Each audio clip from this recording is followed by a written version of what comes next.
سپہر کے 3 بجے ہیں۔ السلام علیکم، یہ ریڈیو پاکستان ہے۔ عرفان شاہین سے خبریں سنیے۔ اہم خبروں کا خلاصہ۔ ممتاز کشمیری حریت رہنما سید علی گیلانی کا 38واں یوم شہادت منایا جا رہا ہے۔ صدر اور وزیر اعظم نے کشمیریوں کے حق خود ارادیت کے حصول کی جدوجہد کی حمایت جاری رکھنے کے پاکستان کے عزم کا اعادہ کیا ہے۔ وزیر مواصلات نے ملک بھر میں جی ٹی روڈ پر گاڑیوں کے مقررہ وزن کے پیمانے پر عمل درآمد یقینی بنانے پر زور دیا ہے۔ پنجاب کی وزیر اعلیٰ نے کہا ہے کہ صوبے میں لوگوں کو ان کے گھر کا مالک بنانے میں مدد دینے کے لیے کم لاگت کے مکانات کے منصوبے پر کام شروع کر دیا گیا ہے۔ اور پاکستان اور بنگلہ دیش کے درمیان راولپنڈی ٹیسٹ کے تیسرے دن کا کھیل جاری ہے۔ خبریں تفصیل کے ساتھ۔ کشمیر کی مزاحمتی تحریک کی ممتاز حریت رہنما سید علی گیلانی کا آج 30واں یوم شہادت منایا جا رہا ہے۔ سید علی گیلانی نے 1 ستمبر 2021 کو حیدر پورہ میں اپنے گھر میں نظر بندی کے دوران جام شہادت نوش کیا۔ کل جماعتی حریت کانفرنس کے زیر حراست چیئرمین مسرت عالم بٹ نے نئی دہلی کی تہاڑ جیل سے اپنے پیغام میں کہا کہ بھارت کشمیری عوام کے جذبہ آزادی کو دبانے میں کبھی کامیاب نہیں ہو سکے گا۔ وزیر اعظم شہباز شریف نے کہا ہے کہ حق خود ارادیت کے لیے کشمیریوں کی جدوجہد اپنے مقصد کے حصول تک جاری رہے گی۔ بزرگ حریت رہنما سید علی گیلانی کے 30ویں یوم شہادت کے موقع پر ایک پیغام میں شہباز شریف نے کہا کہ پاکستان ہمیشہ کشمیری عوام کے اخلاق سفارتی اور سیاسی حمایت جاری رکھے گا۔ انہوں نے کہا کہ سید علی گیلانی کو کشمیر کی تحریک آزادی میں ایک باوقار نام کی حیثیت سے یاد رکھا جائے گا۔ انہوں نے کہا کہ سید علی گیلانی ایک عظیم رہنما تھے جو کشمیریوں کے حق خود ارادیت پر پختہ یقین رکھتے تھے، جس کے لیے انہوں نے اپنی ساری زندگی وقف کر دی۔ وزیر اعظم نے کہا کہ سید علی گیلانی کو کشمیری عوام کی آزادی اور حق خود ارادیت کی جدوجہد کے لیے ان کی خدمات پر ہمیشہ یاد رکھا جائے گا۔ انہوں نے کہا کہ قید و بند کی سختیاں بھی مرحوم کشمیری رہنما کے غیر متزلزل عزم کو کمزور نہ کر سکیں۔ انہوں نے کہا کہ سید علی گیلانی کی قربانیاں رائے گاں نہیں جائیں گی۔ اس موقع پر اپنے پیغام میں آصف علی زرداری نے کہا کہ سید علی گیلانی امید اور مزاحمت کی علامت تھے جو بے شمار کشمیریوں کے لیے ان کے حق خود ارادیت کے حصول کی جدوجہد میں مشعل راہ تھے۔ صدر نے کہا کہ پاکستان اقوام متحدہ کی سلامتی کونسل کی متعلقہ قراردادوں کے مطابق بھارت کے غیر قانونی زیر قبضہ جموں و کشمیر کے عوام کے حق خود ارادیت کا خواب پورا کرنے کے لیے ان کی حمایت جاری رکھے گا۔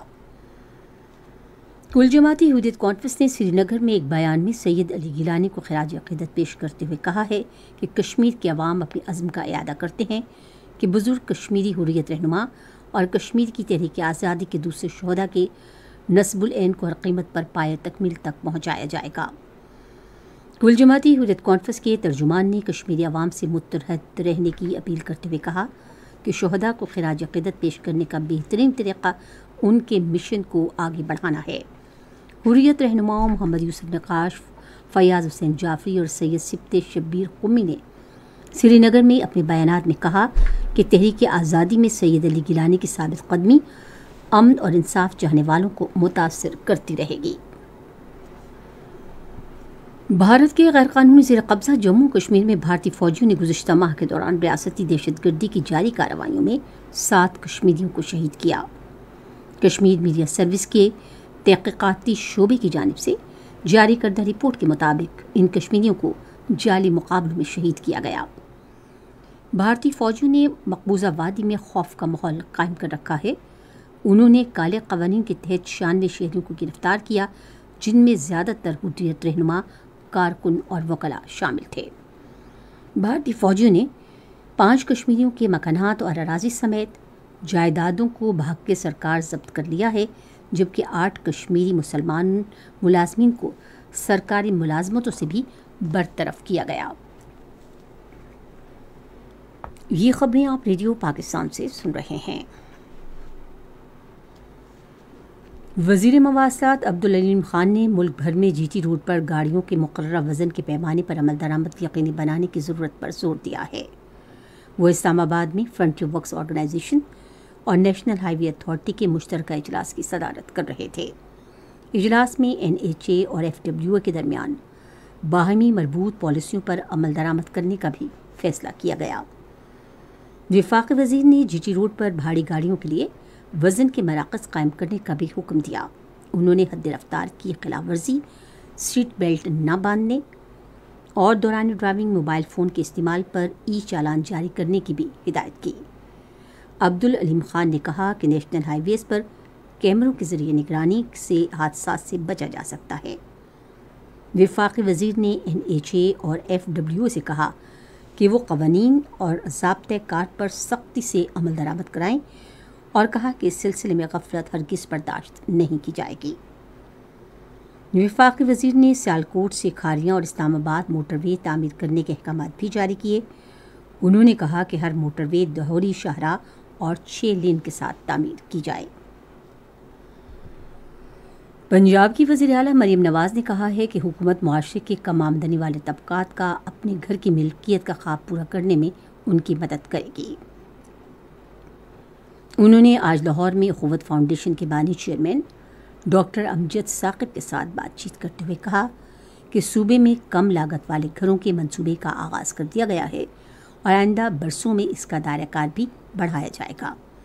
انہوں نے کہا کہ اپنی چھت اپنا گھر ملک کی تاریخ کا سب سے کم لاگت والا عظیم الشان منصوبہ ہوگا۔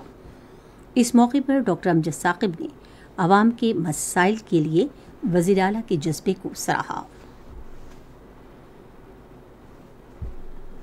کراچی اور راولپنڈی کے درمیان سر سید ایکسپریس سروس کا دوبارہ آغاز کر دیا گیا ہے۔ پاکستان ریلوے کے چیف ایگزیکٹو آفیسر عامر بلوچ کے مطابق سرکاری اور نجی شراکت داری کے تحت شروع کی گئی اس ٹرین کی 16 بوگیاں ہوں گی اور ٹرین براستہ فیصل آباد جائے گی۔ انہوں نے کہا کہ مسافروں کو کھانا اور مفت دوائی، وائی فائی سمیت تمام ضروری سہولتیں فراہم کی جائیں گی۔ مسافر ٹرین کا ٹکٹ موبائل ایپ کے ذریعے حاصل کر سکتے ہیں۔ انہوں نے مزید کہا کہ پاکستان ریلوے کا اگلے ماہ سے سرکاری اور نجی شراکت داری کے تحت مزید 10 ٹرینیں شروع کرنے کا بھی ارادہ ہے۔ صوبہ خیبر پختونخوا میں ایم پاکس وائرس کے چوتھے کیس کی تصدیق ہوئی ہے۔ وزارت صحت کے ترجمان کے مطابق بارڈر ہیلتھ سروسز کے عملے نے 47 سالہ شہری کو ایم پاکس کی علامات ظاہر ہونے پر الگ کر دیا تھا۔ متاثر شخص خلیجی ملک سے آیا ہے۔ صحت کے بارے میں قومی رابطہ کار ڈاکٹر مختار بھرت نے ایک بیان میں کہا کہ تمام ہوائی اڈوں پر اسکریننگ کا نظام موجود ہے۔ انہوں نے کہا کہ ملک میں ایم پاکس کی روک تھام کے لیے وفاقی دارالحکومت اور صوبے دونوں مل کر کام کر رہے ہیں۔ بھارت میں مختلف واقعات میں سینٹرل ریزرو پولیس فورس کے 2 اہلکاروں نے خودکشی کر لی ہے۔ ادھر دلی کی جامع مسجد کے شاہی امام سید علی احمد بخاری نے نفرت کے ماحول اور اقلیتوں کے خلاف اقدامات پر تحفظات کا اظہار کرتے ہوئے کہا کہ بھارت میں اس طرح کی نفرت پہلے کبھی نہیں دیکھی گئی۔ بھارت کے 100 سے زائد سابق سرکاری ملازمین اور کانسٹیٹیوشنل کنڈکٹ گروپ نے BJP کے زیر قیادت بھارتی حکومت کی جانب سے سرکاری ملازمین کے راشٹریہ سیوک سنگھ کا رکن بننے یا اس کی سرگرمیوں میں حصہ لینے پر عائد پابندی اٹھانے کے حالیہ فیصلے پر شدید تحفظات کا اظہار کیا ہے۔ غزہ شہر اور بریج پناہ گزین کیمپ پر اسرائیل کے جاری حملوں میں 4 فلسطینی شہید ہو گئے ہیں۔ غزہ میں گزشتہ سال اکتوبر سے اسرائیلی جارحیت میں شہید ہونے والے فلسطینیوں کی تعداد 40,690 سے تجاوز کر گئی ہے۔ عراق کے صحرائے انبار میں امریکی اور عراقی افواج کی مشترکہ کارروائی میں 15 عسکریت پسند ہلاک ہو گئے ہیں۔ راولپنڈی میں دوسرے کرکٹ ٹیسٹ کے تیسرے روز بنگلہ دیش نے پاکستان کے خلاف اپنی پہلی اننگز میں چائے کے وقفے تک 193 رنز بنائے تھے اور اس کے 8 کھلاڑی آؤٹ ہوئے تھے۔ اس سے پہلے پاکستان کی ٹیم اپنی پہلی اننگز میں 274 رنز بنا کر آؤٹ ہو گئی تھی۔